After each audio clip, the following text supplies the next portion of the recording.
Fala pessoal, beleza? Boa tarde. Vamos ao nosso recap de hoje, tá? Dia 11/3. A gente conversa aqui, né, sobre mini índice, contexto e movimentação do preço, beleza? O dia de hoje, né, pessoal, foi um dia de lateralidade, né? E o dia do quase, né? Quase deu alvo, quase deu terceiro alvo, quase fechou o gap, né? Ficou em uma movimentação mais estreita, né? A gente tem um range do dia aí de cerca de 1.000 pontos. E ficou numa movimentação bem lateral. Trouxe o semanal aqui, né, para reforçar alguns pontos, né, que a gente conversou ali com os assinantes hoje pela manhã. A barra atual, né, a barra anterior, que é esta barra aqui, né, ela até é uma boa barra de tendência, né? Ela tem mais que 60% de corpo do que de pavio e ela tem um problema, né? Ela está tentando sair, né, tentando romper a lateralidade. 80% dos rompimentos de lateralidade vão falhar, tá? Então, se 80% vão falhar, eu não posso estar a princípio já pensando no rompimento, já que a probabilidade ela não é tão boa, né?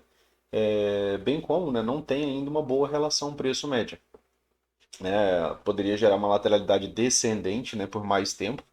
Como assim descendente? Fazendo mínimas, né, mais baixas, né? Você poderia até mesmo construir uma possibilidade de wedge aqui, antes, né, do mercado, né, conseguir um rompimento e boa continuidade.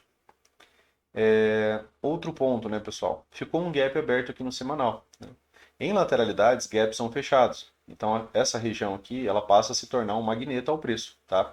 Então, eu tenho um único gap aberto em toda essa movimentação, tá? Então, é um ponto, né, de referência para a gente. Mas para subir, né, você precisa de características de movimentação de alta lá nos tempos micro, né? Sem rompimento não tem como haver, né, nenhum tipo de continuidade. Então, aqui no semanal, a gente tem uma probabilidade maior, né, a princípio, de retorno, né, no semanal, a gente tem as 5 barras da semana de um retorno, né, para essa movimentação. Seria algo mais provável, né, para a gente pensar na ideia da falha de rompimento da lateralidade, tá? Mesmo com o fechamento aqui, a gente precisa da ideia da barra de continuidade, né? Então, se, né, porventura tivéssemos uma barra de continuidade, né, assim, né, durante a semana, fechando próximo de sua mínima, né, aí sim, né, a gente teria um rompimento e continuidade, aí, projeção, né, trabalhar ali a continuidade ali dessa movimentação por mais algumas barras. Aqui tem uma região de pocket, né, que é importante. Aqui tem um fechamento de gap, que é importante, né, um gap pré-rompimento. Tá, aqui a gente tem um outro gap que está aberto ainda, né, um gap também pré-rompimento. São os gaps, né, onde pode haver região de interesse, né, dentro daquela ideia de SMC, né, que a gente já estudou aqui no canal também. E também são compras, né, narradas pelo Brooks, só que dentro de tendências, né, que aí são retornos, né, essas regiões de pivôs, né, que foram rompidos. Aqui no gráfico diário, pessoal, a gente continua em cima da região da wedge, só um ponto, né? Olha aqui o semanal, né? A gente falou para vocês que quando o mercado ele rompe, né, a 200, quando ele encontra 200, muitas vezes ela gera, né, essa região de pausa. Então é um ponto para ficar atento, né? A gente usa ali essa situação, né, de entender a repetição de movimentos, né, para a gente tentar usar a nosso favor. Aqui no gráfico diário, né, a gente vai fechar com uma inside. Uma inside, ela é o modo rompimento, né, porque ela sinaliza a ideia, né, de um triângulo simétrico, de uma movimentação que está se fechando, então ela é o modo rompimento, tá? Ela é uma lateralidade que se estreita. E pós, né, insides, muitas vezes a gente tem movimentos um pouco mais explosivos, tá? Então amanhã é um dia de ficar um pouco mais atento, talvez, para uma movimentação de continuidade. Mais um ponto, né, que leva à ideia de que o dia, né, pode ser um dia mais amplo, é o range do dia, né? Se você pegar todo dia aqui, ó, ele dá 1.000 pontos. Então, como tem barras, às vezes que a gente tem 2.000, 2.000 e tantos pontos, né? Talvez às vezes a gente pode ter uma movimentação um pouco maior e com alvos melhores para o dia seguinte, tá? Então, sempre interessante você lembrar, né, que a contração da volatilidade, muitas vezes ela gera a expansão da volatilidade.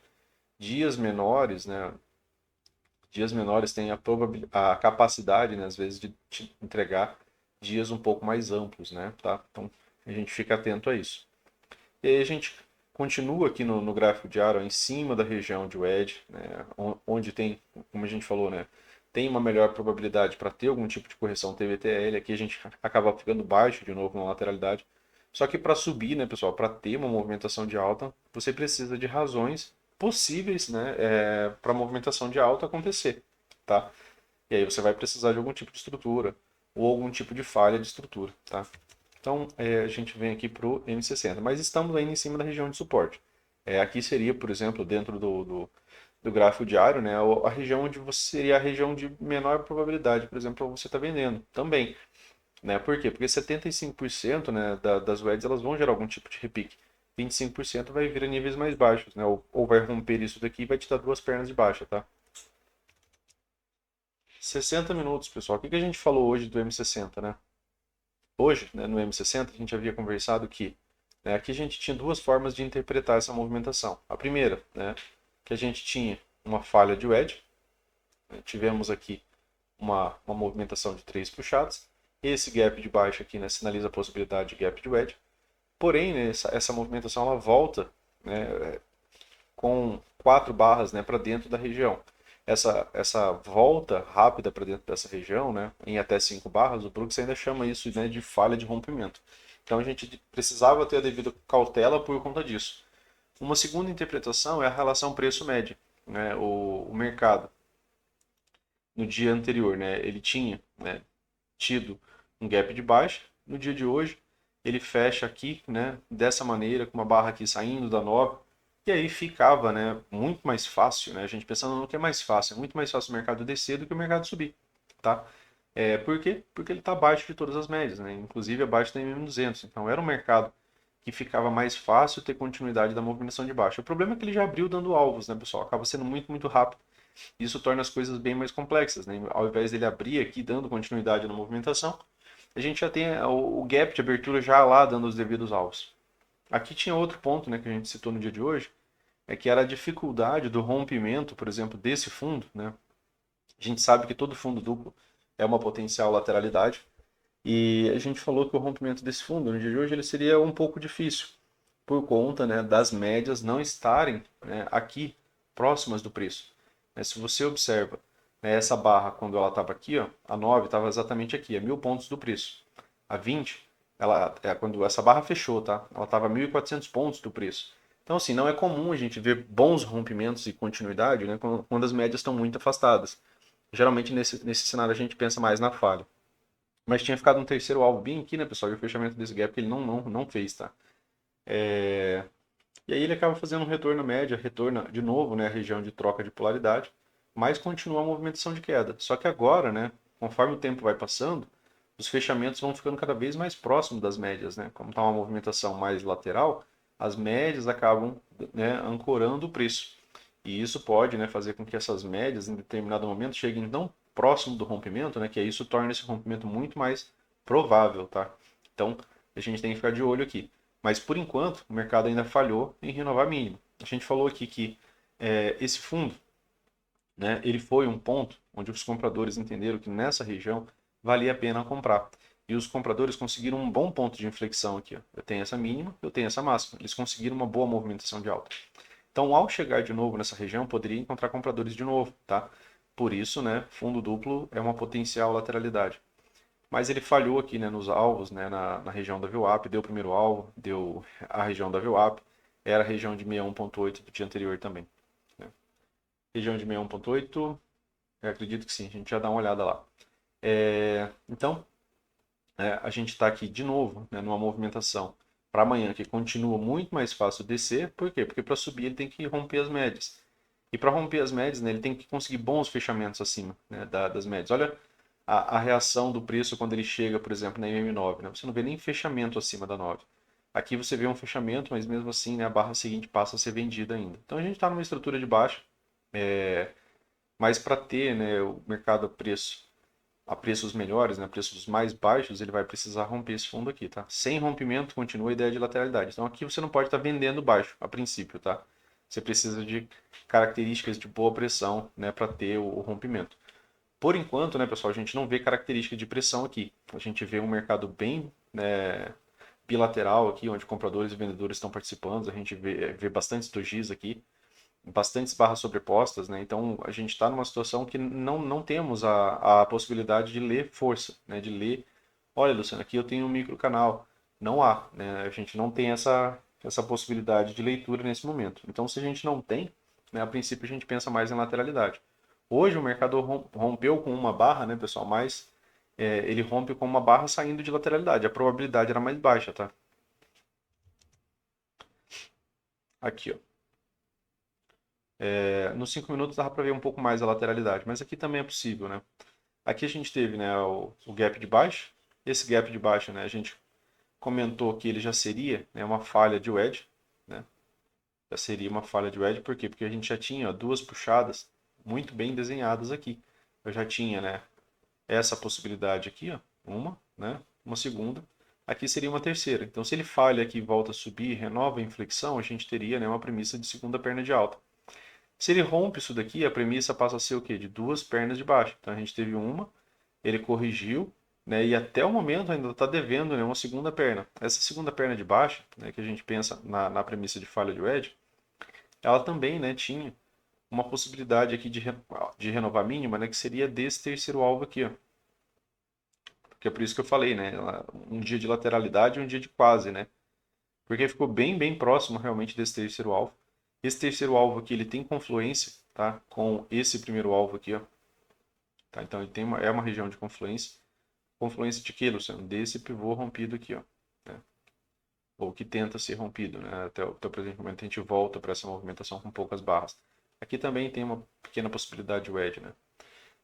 Mas aqui tem uma confluência de alvos ali em torno de 127 a 200, né? Como eu falei, né? O problema é que às vezes o mercado já abre aqui dando alvos, né? E aí a gente vai precisar confirmar também esse rompimento um pouco maior. Só que agora lá no 60 está um pouco melhor, tá, pessoal? Assim como no 15, né? Se a gente olhar só aqui no M15, aqui a gente tem o fundo duplo, certo?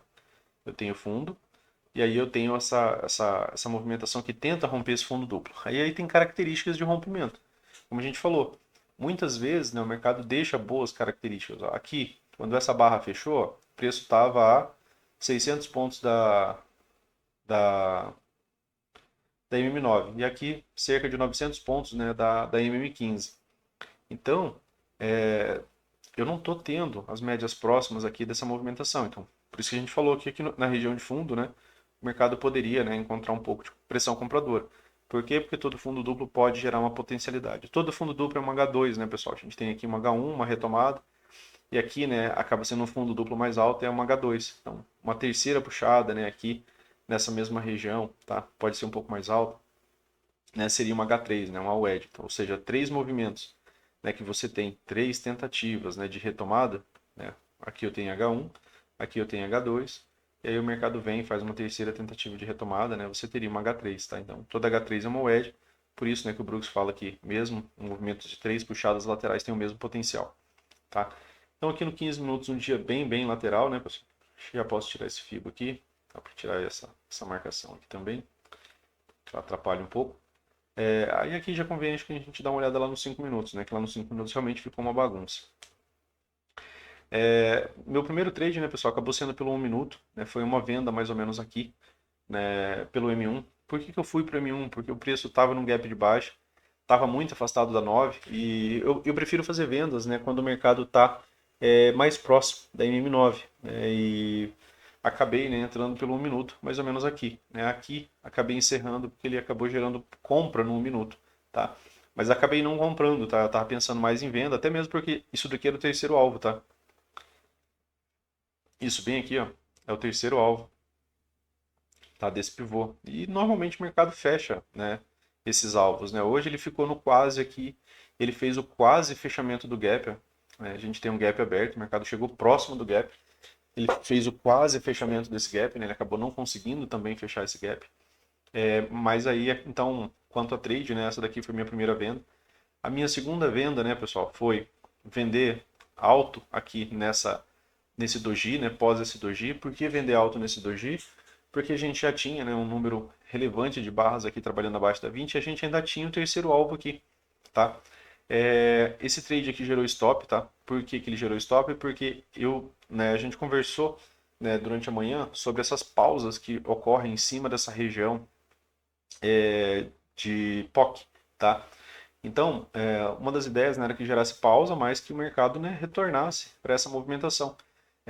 Mas acabou não acontecendo isso, né? Então esse trade ele acabou sendo estopado, né? Acabei estopando ele aqui, Por que que eu estopei ele? Porque eu insisti, né, nesse trade, não fiz parcial, como falei, né? Revendo o trade, né, eu deveria ter feito parcial aqui nessa região da POC, já era pouco mais de 200 pontos, né? Isso só aqui na POC, né? Se a gente pega essa movimentação um pouco mais, né? A ideia era vender alto, por quê? Porque era lateralidade e havia alvo. Lateralidade do que, Luciano? Lateralidade de uma barra. Eu tenho um doji. Doji é uma lateralidade de uma barra. O primeiro pensamento vendedor, né, pessoal, era se, né, o mercado tivesse conseguido vir acima dessa máxima. Por quê? Porque a barra 1 do dia foi um doji. Então, se ele tivesse vindo aqui em cima, seria uma boa venda, porque ele já tinha tido a falha de wedge, aí tinha todo o espaço melhor para percorrer. Mas não, ele veio de uma vez. Mas aqui ele deixou uma oportunidade, né, de tentar vender alto e ficar bem posicionado. Mas, mesmo com uma wedge, né, pessoal, ele acabou não renovando as inflexões. Ó, eu tenho uma, tá? Tenho duas. A inflexão dessa movimentação, né, o ponto, né, depois que ele volta a subir e fica mais baixo é aqui, ó. Então aqui seria a minha inflexão, né, para a perna 2. E aí ele começa a descer, mas ele falha de novo aqui na região de 61,8, né, e não renova a inflexão. E aí ele acabou subindo, né? Acabou sendo aqui uma pequena falha aqui dentro dessa movimentação, tá? Não teve, né, a continuidade para a movimentação de queda e essa movimentação gerou stop, tá? Pagou o primeiro alvo, né, desse rompimento aqui, ó, já na barra, na própria barra, né, que gera o rompimento. É uma barra ampla, olha isso, né? É uma barra ampla e a gente sempre repete, né, que a gente precisa de pelo menos mais uma barra, né, que é a barra de continuidade. E aí você tem uma barra com fechamento completamente negativo. Não é uma boa barra de continuidade. Não é uma barra que te diz, né, que os comprados estão no domínio. E aí outro ponto, né, é que aqui o mercado tinha muitas razões, né, para quem comprou durante essa movimentação está realizando lucro. 61,8 do dia anterior, VWAP do dia anterior e primeiro alvo, né? E estava próximo do fechamento do gap, né? Mas não fechou, tá? E aí eu tenho uma barra, né, de negação aqui logo em seguida, ao invés de ter uma barra de continuidade. E aí a gente tem uma pequena lateralidade, né? E aí aqui acabei pegando essa venda aqui, né? Hoje o mercado fez duas vezes, né, essa movimentação de micro gaps que a gente já falou. Ele fez um micro gap aqui, ó, né? E fez um micro gap aqui. O que é o micro gap, né, pessoal? É quando a ansiedade do mercado é tão grande que a ordem pula, né? Ou seja, a quantidade de ordem de venda no book na hora que fecha essa barra é tão grande que a ordem pula. Então, se ela estava aqui, digamos, no valor de R$ 20, né, ela abre aqui a R$19,90, né? Então, ela abre, digamos aqui, né, sendo só para a gente pensar, né, ela abriria já 10 centavos a menos, né? O que normalmente não ocorre. Normalmente o mercado abre no mesmo ponto. Então aqui teve uma certa ansiedade, aqui teve outra certa ansiedade, aqui teve outra certa ansiedade, depois aqui regularizou as coisas, tá? Aqui, né, acabou sendo o meu ponto de saída, né, desse trade, era a região de 61,8, a região da VWAP, né, fiz parcial, depois aqui, né, como a gente tinha visto um bom impulso, gap de média, os comprados poderiam conseguir um novo impulso de alta, né, já tinha feito mais de 80% da parcial, e aí acabei encerrando o trade aqui, né, posteriormente. Por que que eu encerrei esse trade, né, pessoal? 15 minutos, né? Pela manhã, né, eu falei para vocês que eu tinha, né, repensado o meu trade, né, que na verdade a gente tem que aprender muito mais com os trades que a gente toma stop do que com os trades que a gente lucra, que talvez, né, eu devesse ter feito parcial aqui em cima dessa movimentação, né, tá? Então acabei não fazendo, por isso, né, acabei tomando um stop. E aí o 15 minutos, olha o que o 15 minutos nos apresentou, né? Ali no M15 eu tinha, né, uma região de POC, certo? Tinha aqui uma POC. E aí olha a barra que ficou, né? Tá aqui a região de POC, ó. Olha a barra que fica, né? A movimentação ficou muito parecida com a própria movimentação lá dos 5 minutos. Né? E quando essa barra fechou, eu acabei encerrando o trade. Por quê? Porque é uma movimentação com desenho próximo. Eu estou vendo que o mercado está chegando numa região de resistência, eu estou vendo uma barra de rejeição e estou ficando no trade, né? E isso me fez, né, tomar o stop na outra movimentação lá dos 5 minutos. Então nessa aqui eu acabei encerrando. Por quê? Porque havia a possibilidade dos comprados, né, conseguirem uma segunda perna de alta. Aqui mais um ponto, né, aqui do 15 minutos que a gente também abordou no dia de hoje.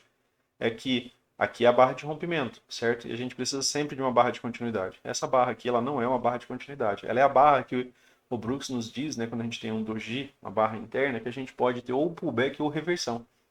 Então, pensando na ideia do pullback, pensando na região da POC, pensando na região da VWAP, né, acabei achando melhor encerrando a venda, né, e foi melhor mesmo, né, porque senão o mercado ficou desenvolvendo somente lateralidade, não teria pago, né, mais muita coisa além disso, não. A não ser que aguentasse aqui essa mesma movimentação por muitas horas. E aí já não faria sentido, né, pessoal, pelo tempo. Aqui também teve um micro gap, né, pessoal? No 15 minutos, ó. Você consegue observar aqui que tem um pequeno espaço ali de cerca de 5 pontos, tá? Então, ali foi um trade, né? E outro trade, né, foi realizado agora, né, na parte da tarde, que foi aqui, né, nesse outro micro gap. Aqui, né, contexto de falha de movimentação, né? Eu tinha aqui, né, uma movimentação de 3 puxadas, ó, tenho uma, tenho duas, tenho 3 puxadas, tenho 3 novas máximas, contido dentro da lateralidade maior, né? Porque porque a movimentação majoritária de todo esse range, né, a mínima está aqui e a máxima está aqui, tá? Então a movimentação majoritária é toda essa extensão. Então dentro da movimentação majoritária eu tive, né, uma movimentação de 3 puxadas. Essas 3 puxadas, né, tem o seu fechamento sem o rompimento, tá, dessa movimentação. Opa, Luciano, qual que é a barra de rompimento? Essa daqui, ela nem é uma barra de tendência, né? Ela tem menos que 50% de corpo. A barra seguinte é uma barra contrária, né, à continuidade, ou seja, ela já demonstra, né, uma certa rejeição a essa possibilidade de rompimento. Estão realizando lucro aqui e vendidos estão vendo uma oportunidade. A barra seguinte, uma outra barra de rejeição e aqui, né, acabou pulando, como a gente falou ali naquela outra movimentação, acabou pulando ali o espaço, né, de abertura, né, cerca de 5 pontos. Né, acabei vendendo aqui, né, e encerrando o trade aqui na região da POC. E esses, né, foram os trades do dia. Né. O dia bem lateral, não tinha muita coisa para fazer. Né. Por que eu estava vendendo? Porque tinha esse terceiro alvo que estava aqui embaixo. Né. Então, por isso a venda inicial, por isso a outra possibilidade de venda, né, e por isso mais essa possibilidade de venda. Essa também, né, aprendendo com a movimentação aqui inicial, né, foi encerrada aqui na região da POC. Beleza, pessoal? Então, para o dia de hoje foi isso. Lateralidade, dentro do range, né, majoritário, cautela. Né, enquanto o mercado estiver, né, dentro dessa mínima e dessa máxima, né, é melhor trabalhar com lateralidade. Lá no 60 e no 15 a gente viu que o preço, né, relação preço-média, está ficando mais próximo, né, do mercado conseguir, por exemplo, uma possibilidade de rompimento. As médias vão aos poucos, né, descendo também um pouco mais. Lá no 60 continua muito mais fácil descer do que subir. Né? Então, para que haja, né, por exemplo, movimentação de boa continuidade, vai ter que ter rompimento, vai ter que ter quebra de estrutura. Né? E quebra de estrutura a gente se refere, tá? Vocês podem deixar marcado já esse topo, tá? Ou esse fundo aqui. Então eu tenho esse fundo, né, como um ponto, né, a sair dessa lateralidade. Por quê? Porque ela é a lateralidade apresentada. Então tem todo esse range aqui, né, para ser trabalhado aqui dentro. Então um bom rompimento, né, uma movimentação de rompimento, eu preciso ter, né, a devida cautela se ela chega aqui nessa região de fundo. Porque se ele encontra pressão compradores, ele pode ir lá para o outro lado. Né? Então é sempre interessante você manter, né, pelo menos esse tipo de marcação. Outro ponto, né, pessoal, gaps. Né? A gente já conversou que gaps em lateralidade são bem comuns. Aqui nessa movimentação de baixo, ó, aqui na movimentação de alta, nenhum gap. De repente ficou um gap aqui. Ó. Aí o mercado volta e fecha essa região de gap. Né? Ficou um gap aberto bem aqui, ó, na descida. Aí o mercado volta, fecha essa região de gap. Aqui tinha ficado mais um, né, que foi fechado já por essa barra. Ficou algum gap aberto, Luciano? Ficou. Né? Você tem aqui esse gap aqui aberto. Para cima, né, pensando em lateralidade, você tem uma possibilidade de magneto. Lá no semanal a gente falou que a gente pode ter algum tipo de movimentação de alta. Mas esse pode ter algum tipo de movimentação de alta, né, pessoal, para fechar aquele gap pro semanal, para que tenha, né, uma movimentação mais assertiva, a gente precisa de um ciclo forte aqui. E aqui a gente não está vendo ciclo algum, né? A gente está vendo barras sobrepostas. Né? E aqui nos 5 minutos, né, ele rompe com uma barra só, né, a movimentação bem lateral. Aqui, né, a gente até havia comentado que a probabilidade maior é de falha.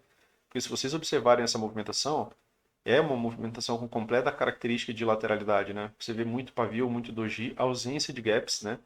E aí ele tenta nesse rompimento numa barra só. E ainda assim esse rompimento acaba falhando. Né? Mesmo que ele conseguiu, né, se prolongar bastante, não acabou sendo um rompimento bem sucedido, né, pessoal? Acaba se tornando só lateralidade. Beleza? Então, para o vídeo de hoje era isso, né? Se gostou, né, curta, compartilha, se inscreva no canal. Um forte abraço aí, pessoal, e até mais. Valeu!